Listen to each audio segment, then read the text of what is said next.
Assalamualaikum. Halo. Pada channel ini saya akan menjelaskan sedikit tentang bagaimana cara mengukur kapasitas vital pada paru. Kapasitas vital paru ini, ya seperti kita ketahui, fungsi utama dari pernafasan adalah sebagai ventilasi paru, difusi oksigen dan karbon dioksida antara alveoli dan darah, pengangkutan oksigen dan karbon dioksida dari jaringan sel maupun ke jaringan sel dalam tubuh, serta pengaturan ventilasi. Ya, itulah fungsi utama dari pernafasan. Fungsi pernafasan dipengaruhi oleh beberapa faktor, yaitu usia, fisik, jenis kelamin, tinggi, berat badan, dan juga ras. Pengembangan paru-paru dan elastisitas dada dengan fungsi neuromuskuler terkoordinasi. Pemeliharaan bernapas dengan bantuan kekuatan toraks dan abdominalis memainkan peranan penting dalam sebagian besar fungsi pulmonal. Ya, selanjutnya fungsi dari pernafasan tersebut dapat diukur melalui suatu alat yang disebut spirometer. Spirometer adalah parameter yang digunakan untuk menilai kemampuan kerja pernafasan melalui volume paru. Volume paru yang dapat diukur melalui spirometer itu bermacam-macam. Salah satunya yaitu kapasitas vital paru yang merupakan jumlah udara maksimal yang diekspirasi setelah inspirasi maksimal. Jadi contohnya seperti ini. Inspirasi maksimal dulu.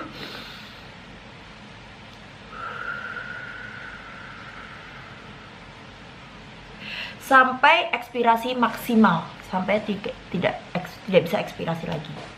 Seperti itu ya. Untuk selanjutnya, kapasitas vital paru itu dapat dipengaruhi oleh kebiasaan seseorang dalam berolahraga. Jadi, buat kalian-kalian yang olahraganya bagus, rutin, insya Allah kapasitas vital juga akan mengikuti baik, gitu ya. Oke, olahraga akan menyebabkan daya tahan dan kekuatan otot pernafasan meningkat, sehingga kemampuan mengembangkan paru-paru bertambah. Selain itu, olahraga akan mengakibatkan peningkatan kemampuan otot bernafas untuk mengatasi resistensi aliran udara pernafasan. Hal ini mengakibatkan adanya peningkatan volume udara.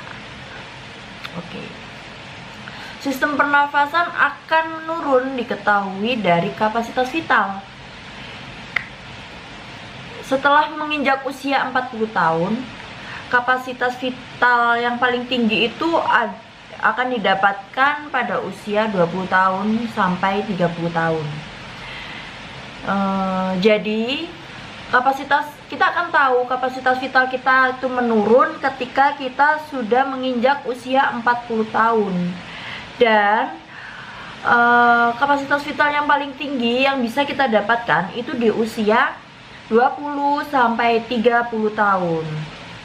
Jadi buat yang masih berusia muda, yang masih 20 sampai 30 tahun, yuk kita harus rajin olahraga agar kapasitas vital kita juga meningkat, tidak rendah, gitu ya.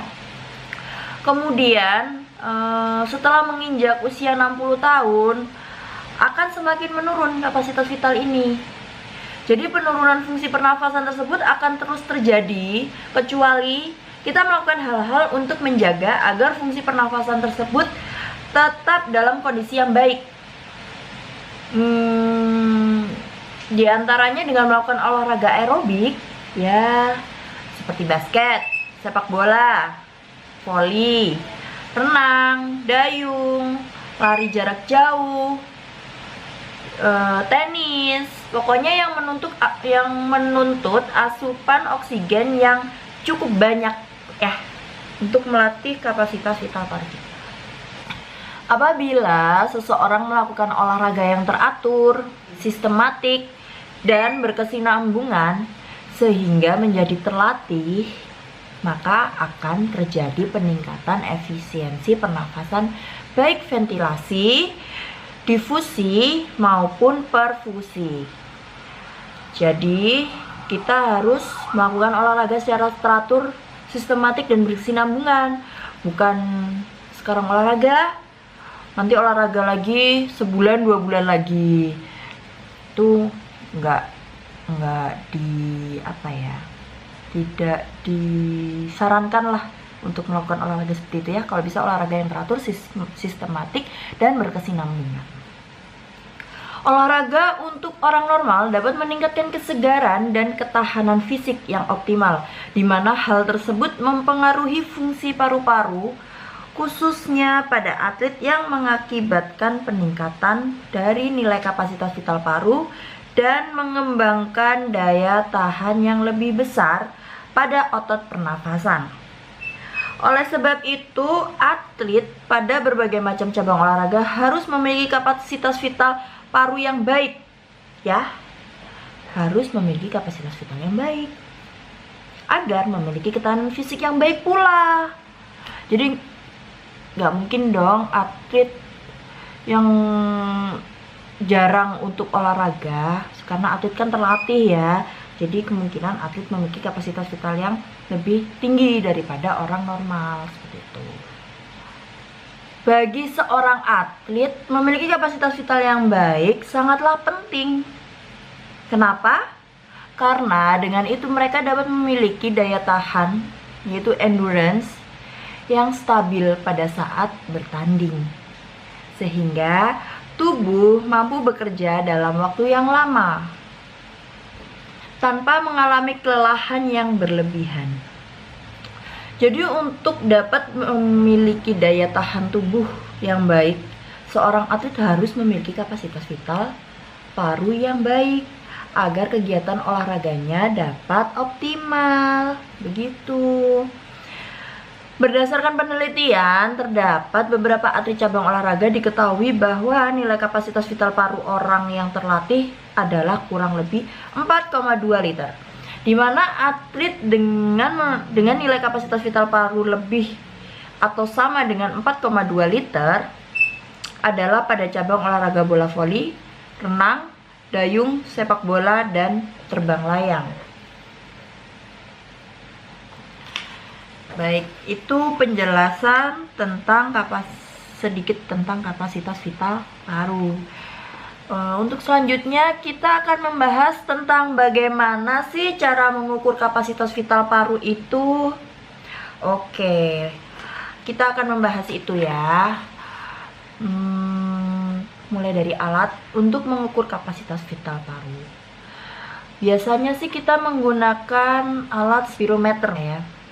Oke, sebelum saya mengarah langsung ke alatnya, alat pengukur kapasitas vital parunya, sedikit saya jelasin dulu ya. Spirometri, apa sih spirometri itu? Spirometri merupakan suatu pemeriksaan yang menilai fungsi terintegrasi mekanik paru, dinding dada, dan otot-otot pernafasan dengan mengukur jumlah volume udara yang dihembuskan dari kapasitas paru total. Jadi itu penjelasan dari spirometri, teman-teman. Indikasi dan kontraindikasi pemeriksaan spirometri. Sebelum melakukan spirometri, perlu diketahui mengenai indikasi dan kontraindikasi spirometri. Oke, indikasi spirometri itu dibagi jadi 4 manfaat. Yang pertama, diagnostik, yaitu evaluasi individu yang mempunyai gejala, tanda, atau hasil laboratorium yang abnormal. Ada juga screening individu yang mempunyai resiko penyakit paru, dan menilai status kesehatan sebelum memulai program latihan. Itu dari diagnostik. Yang kedua yaitu monitoring, memantau perkembangan penyakit yang mempengaruhi fungsi paru. Yang Yang ketiga yaitu evaluasi kecacatan atau kelumpuhan. Menentukan pasien yang membutuhkan program rehabilitasi. Yang keempat ada kesehatan masyarakat, yaitu survei epidemiologis atau screening penyakit obstruktif dan restriktif. Oke, cara kerja dari spirometri ini yaitu cukup mudah, yaitu klien disuruh menghirup nafas, yaitu menarik nafas dalam dan menghembuskannya, yang biasanya disebut dengan inspirasi dan ekspirasi, di mana hidung klien ditutup. Tabung yang berisi udara akan bergerak naik turun, sementara drum pencatat akan berputar sehingga pencatatan akan mencatat sesuai dengan gerak tabung yang berisi udara. Nanti aku kasih tahu ya contoh dari gambar spirometrinya. Spirometer ini seperti apa, atau spirometri ini ya. Jadi nanti itu di situ ada tabungnya, dan di tabung itu ada isi oksigennya. Jadi oksigen yang kita hirup dan kita keluarkan, kita inspirasi dan kita ekspirasi nanti akan tercatat di situ ya. Interpretasi spirometri. Sebelum melakukan interpretasi hasil pemeriksaan, terdapat beberapa standar yang harus dipenuhi. American Thoracic Society atau ATS mendefinisikan bahwa hasil spirometri yang baik adalah suatu usaha ekspirasi yang menunjukkan, pertama, gangguan minimal pada saat awal ekspirasi paksa. Yang kedua, tidak ada batuk pada detik pertama eksalasi paksa. Dan yang ketiga, memenuhi 1 dari 3 kriteria valid end of test, yaitu kriteria yang pertama, peningkatan kurva linier yang halus dari volume time ke fase plateo dengan durasi sedikitnya 1 detik. Dan kriteria yang kedua, jika pemeriksaan gagal untuk memperlihatkan gambaran plateo ekspirasi, waktu ekspirasi paksa atau forced expiration time dari 15 detik, atau yang ketiga, ketika pasien tidak mampu atau sebaiknya tidak melanjutkan eskalasi paksa berdasarkan alasan medis. Tuh. Oke. Setelah standar terpenuhi, tentukan nilai referensi normal atau FEV1 dan FVC pasien berdasarkan jenis kelamin, umur, tinggi badan, atau beberapa tipe spirometri dapat menghitung nilai normal dengan memasukkan data pasien. Kemudian pilih 3 hasil dari FEV1 dan FVC yang konsisten dari pemeriksaan spirometri yang selanjutnya dibandingkan dengan nilai normal yang sudah ditentukan sebelumnya untuk mendapatkan persentase nilai prediksi.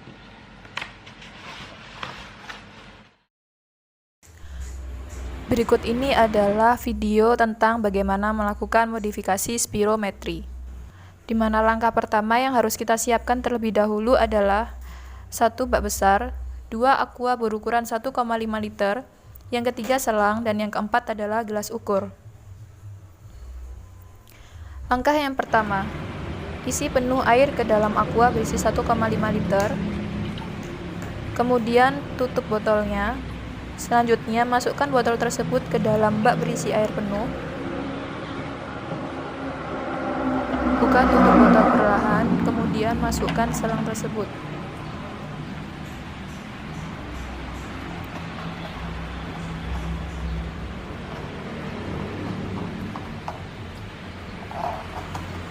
Dan berikan tiupan inspirasi dalam. Sekarang pakai nafas dalam.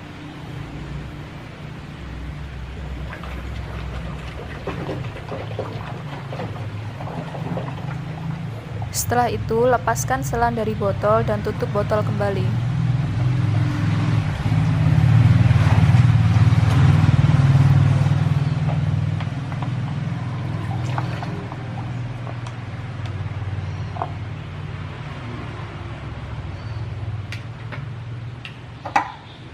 Dan yang terakhir adalah kita ukur berapa air yang kita dapat dari hasil modifikasi spirometri ini menggunakan gelas ukur, dan hasilnya adalah 250 ml. Sekian tutorial dari kami, semoga membantu.